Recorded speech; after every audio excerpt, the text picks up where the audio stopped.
Président, ministre, collègues, nous serons prêts pour la deuxième vague si elle arrive. Tout a été mis en place. C'est Emmanuel Macron qui disait cela lors de son allocution du 14 juillet de l'année dernière. La seconde vague épidémique que nous traversons était prévisible. Elle était d'ailleurs prévue par le Conseil scientifique, nombre d'épidémiologistes, l'Organisation mondiale de la santé et, semble-t-il, le président Macron. Et pourtant, rien n'était prêt. Et aujourd'hui, le gouvernement, qui a à son actif un bilan pour le moins contrasté, attend de la représentation nationale qu'elle lui accorde de nouveau la prorogation de pouvoirs exorbitants du droit commun dont il prétend avoir besoin pour faire face à la crise sanitaire, mais dont il fait un usage d'une inefficacité patente. La gestion des vaccins, après celle des tests et des masques, est une des illustrations de l'incurie et de la confusion gouvernementale. Au 18 janvier 2021, le taux de vaccination de la population en Allemagne était de 1,37%, soit près du double de celle en France.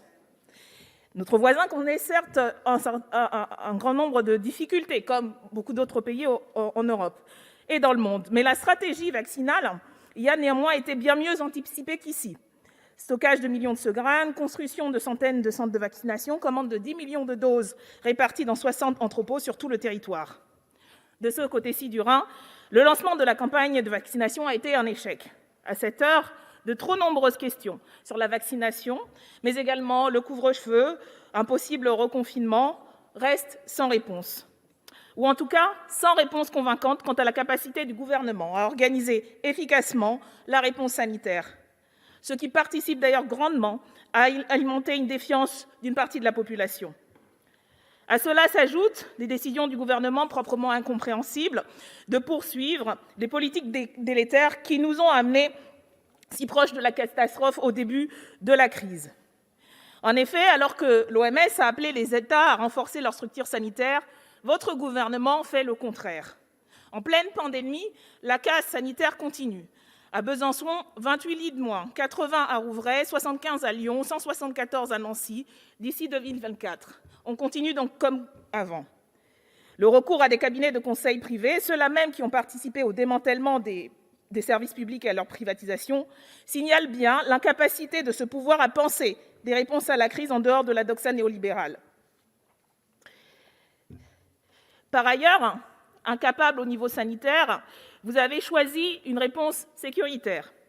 Depuis mars 2020, plusieurs lois successives ont prorogé l'état d'urgence en instituant de fait un état d'urgence permanent.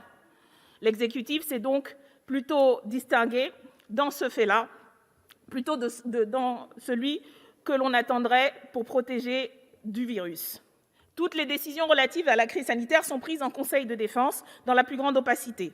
Le secret défense qui couvre ces réunions empêche les parlementaires de contrôler l'action du gouvernement.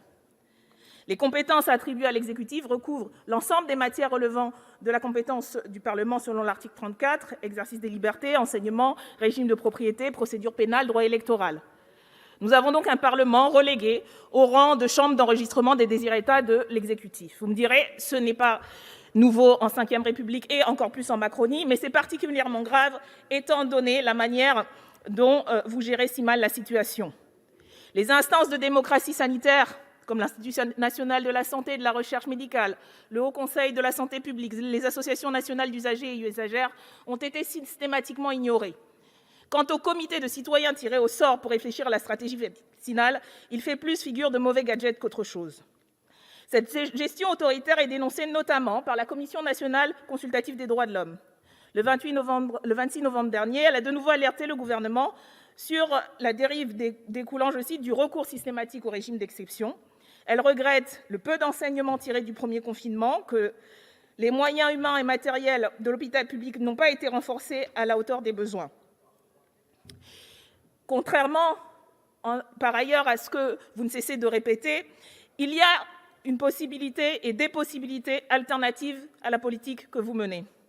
Notre groupe n'a pas fait que s'opposer à la pagaille macroniste, mais a aussi proposé des stratégies alternatives à travers des propositions de loi, des mesures d'urgence, notamment pour les étudiants, des grands plans de déconfinement sanitaire et social, économique et écologique, et d'alternatives au confinement. D'autres l'ont fait également, tout cela a été rejeté. Je terminerai en reprenant les mots de Yasmina Ketal, infirmière en Seine-Saint-Denis, qui a été invitée par Mediapart le 31 décembre 2020 en tant que présidente de la République d'un soir pour présenter des vœux aux citoyens. Elle disait : « Nous sortons de cette période lassée et changée. Nous avons dû apprendre à vivre avec nos peurs et nos doutes, mais cette année, nous avons aussi montré que face au danger, la solidarité est vitale, que face à l'injustice et aux mensonges, nous ne pouvons pas nous permettre de nous taire. Nous ne nous tairons pas. Nous continuerons donc à nous opposer à votre politique et nous voterons donc contre ce texte. »